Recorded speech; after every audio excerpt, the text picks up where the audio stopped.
So do you know the simplest trick of solving this equation? So welcome. So let's now start. 6 minus 4 divided by 2 multiplied by 3. So we start with 6 minus 4. The result here is 2. Then now 2 divided by 2. Then multiply by 3. Then now we shall now move to the division sign. That is 2 divided by 2. That is 1. And 1 multiplied by 3. So the result is 3. So you may find that I've worked out this maths problem quick, but the result that I've got as the answer is not the correct one. So this one is a wrong answer. So let us now start with the solution on how to work out this maths problem within the correct way. So we have 6 minus 4, then divide by 2, multiply by 3.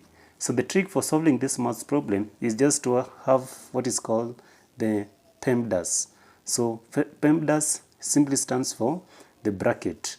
So P stands for the bracket, or if there is no bracket alternatively, we shall now start with the next one, that is the division sign. So we shall now start with 4 divided by 2. So here now we shall now have it as 6 minus, so 4 divided by 2 is 2, then now 2 multiplied by 3. So from division sign we move to multiplication sign, that is now 2 multiplied by 3. So now we shall now have it as 6 now minus 2 multiplied by 3, the result is 6. Then now 6 minus 6, the result is 0. So our final answer for this maths problem is 0. So that is the trick of solving it out. So which answer did you get? Comment your answer on the comment section.